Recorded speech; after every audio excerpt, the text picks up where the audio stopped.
Vamos conversar que é possível porque vem o profissional da Casa de Saúde de São Rafael, o Ricardo Brasil, a quem começo por cumprimentar. Bom dia. Olá, bom dia, muito bom dia a todos.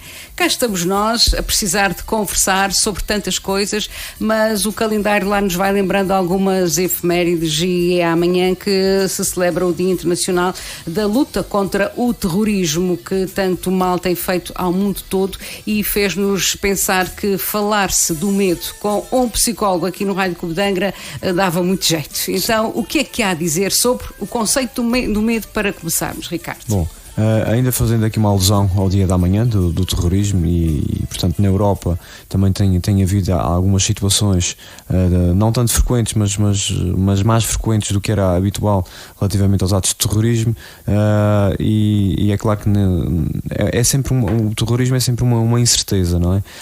Há N competências que trabalham diariamente para nos proteger, não é? E para evitar alguns ataques. Pelo que sabemos, já há bastantes ataques que são evitados pelas nossas forças policiais, e isto é muito importante, mais em alguns países do que outros, porque também mais alguns países são alvo de alguns ataques do que outros por N razões, sejam elas políticas, religiosas ou até financeiras, ou de alguma ideologia social. Portanto, há aqui países que são sempre mais focados do que outros, até pelo poder que têm no próprio mundo. Relativamente à base atual e ao medo, pronto, eu penso que, como falávamos em voz off, que em alguns países poderá haver mais receio do que outros com um ato terrorista, nomeadamente após o próprio ataque, como aconteceu nas Ramblas em Barcelona, que é um sítio com milhares de turistas, e nos dias a seguir houve aquele receio. Contudo, depois a vida continua e as pessoas tendem a normalizar e a adaptar-se e a ajustar-se às novas realidades, e penso que foi o que aconteceu ali, que foi como aconteceu com a população mundial quando vivemos todos o Covid, passado e fazendo uma reflexão, independentemente das mutações que o vírus teve e da menor agressividade que possa ter, e também da maior imunidade que tem a população, que nos dá segurança. O que é verdade é que a população adaptou-se e deixou de ficar obsessiva com determinadas coisas, ainda que tendo os cuidados necessários, mas adaptou-se, reajustou-se, e o medo é um bocadinho assim. O medo faz com que... O medo é um mecanismo de proteção do nosso organismo. Atenção, o medo e a ansiedade protegem-nos e fazem com que a gente não se magoe, como por exemplo, se estivermos num precipício e olharmos para baixo, vamos ter medo de cair, e isso faz com que a gente não salte, e portanto isso protege-nos bastante. Mas torna-se patológico quando começa a afetar determinadas áreas da nossa vida. Se afeta o trabalho, se afeta a minha qualidade de vida em casa, se afeta a minha qualidade de vida no trabalho, as minhas relações com as outras pessoas, se começo a evitar. E quando chega aqui o evitamento, podemos ter aqui um problema maior, como por exemplo, vou-lhe dar aqui um exemplo muito simples: vamos à praia. E claro que quando temos filhos pequenos queremos sempre a máxima segurança para eles. Quando que estamos lá, há muita gente que diz assim: olha, tem cuidado com a água, porque houve uma vez um menino da tua idade que foi arrastado pelas ondas e que foi afogado e que morreu. Pronto. E a criança fica com medo, e depois fica com medo de sequer entrar na água. Mas isso acontece depois, não só nessa altura em que é alertada pelo pai, como por uma própria avaliação, se calhar distorcida da realidade, em que há pessoas que não sabem nadar, não tiveram em criança se calhar essa oportunidade, mas há outras que sabem nadar, mas que não vão à água, ou que não gostam de ir à água.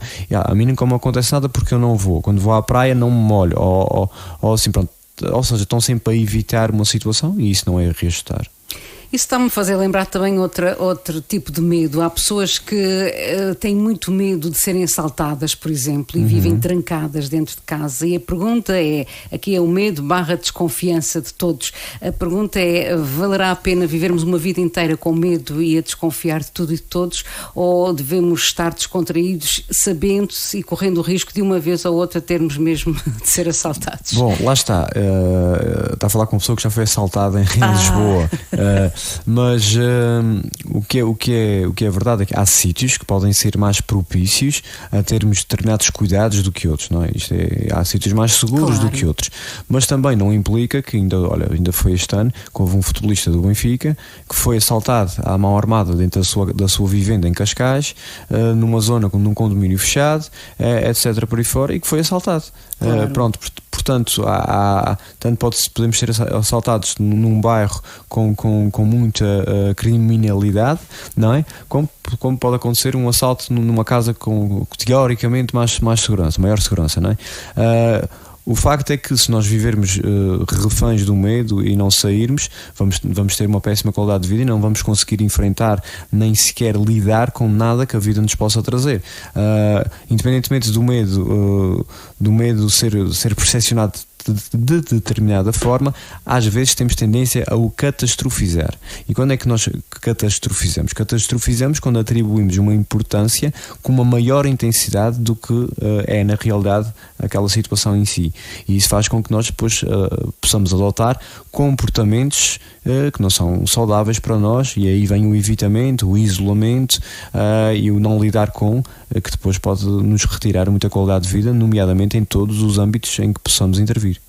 Demos aqui 2 exemplos. Em consultório, Dr. Ricardo, se nos pode dizer quais são os maiores medos que as pessoas levam, aqui falando da nossa realidade de Ilhéus? É claro que no último ano, sem dúvida nenhuma, que foi o medo do Covid, não é? Porque ainda hoje em dia temos mais pessoas de mais idade, não é? Que não têm aquela rotina de trabalho e de terem que sair, etc. E que ainda vivem um bocadinho reféns do que houve na comunicação social, e devido a terem fatores de risco por causa das patologias e da comorbilidade dessas doenças, não é? Acabam por ter muitos fatores de risco e a idade em si, e acabam por evitar muito isto. Se retirarmos a fase pandémica, não é? Um dos medos que temos mais aqui, e há pessoas que não saem daqui das nossas ilhas por causa disso, é o medo de voar. Okay? O medo do voo, o medo de não controlar aquela situação em si, e depois há outras situações também que nos surgem com alguma frequência, o medo de estar em espaços mais fechados. Um dos medos que nos surge mais é a agrofobia, que é o medo de estar em grandes multidões ou em espaços que depois a possibilidade de fuga seja reduzida se acontecer alguma situação mais grave, digamos assim, e portanto a agrofobia é um dos que talvez nos surja mais em consultório também. E depois as ansiedades e os medos relacionados com o desempenho, não é? O desempenho nos testes mais a nível da universidade, dos exames, o medo de falhar, o medo de não ser suficientemente bom perante o outro, portanto acontece com esse medo de estudantes que depois também vai atingir os pais, não é? Também há pais muito ansiosos para que os filhos tenham notas muito boas, e já se sabe, ainda há pouquinho aqui a consultar o Facebook, via uma publicação maravilhosa de um professor que dizia que nos currículos escolares não há disciplina que ensine o amor, mas se não fossem teimosamente os professores a ensinar isso, as coisas, tudo o que se aprenderia seria em vão, não é? E portanto, isto para dizer que aquela palavra que eu lhe peço aos pais é que não é preciso que o aluno tenha nota máxima, é preciso que seja um bom cidadão, se calhar, não é?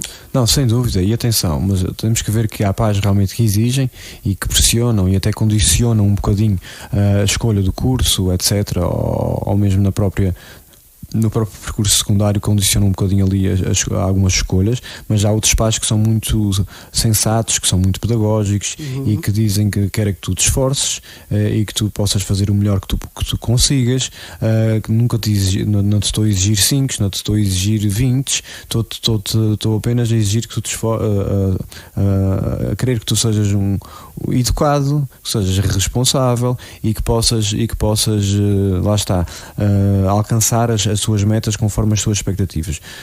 Depois aí o medo surge muito relacionado com as próprias expectativas da pessoa, os patamares de exigência que alcançamos, ok? E alguns outros que nós construímos, ok? Como por exemplo, vou para a universidade, os meus pais estão a fazer um esforço para eu estar a estudar e eu sinto-me na obrigação de lhes retribuir com notas boas e com um desempenho que seja acima de médio, entre aspas. E às vezes estas próprias opressões que não foram, aliás, nunca verbalizadas por mais ninguém, condicionam muito aqui o ser humano e fazem com que o ser humano depois tenha dificuldade em lidar com as contrariedades que a vida lhe pode trazer. Isto tem tudo a ver com a sua definição de expectativas perante determinada situação. Muito bem, por causa do terrorismo, falamos aqui de outros medos, de assaltos, de sucesso na vida profissional e académica. Palavrinhas finais para aqueles que se sintam agora com algum tipo de medo, o que é que o Ricardo, psicólogo, deixaria? O medo muitas vezes é ativado pelo nosso pensamento. Grande parte das vezes sofremos e ficamos ansiosos e temos sintomatologia fisiológica derivada ao nosso pensamento. No pensar no desconhecido, aquilo que não sabemos, faz com que a pessoa depois possa engendrar aqui uma série de cenários e aí vai ficar refém do seu pensamento e vai ter sintomas fisiológicos que podem alterar as várias áreas de vida com as quais se depara. O meu conselho, obviamente, é as pessoas se centrarem em coisas palpáveis, concretas, para que isso seja mais protetor para elas mesmas, e se aquele medo lhe está a afetar a sua qualidade de vida, sem dúvida nenhuma, procurar ajuda para o enfrentar e nunca se afastar dele. Muito bem.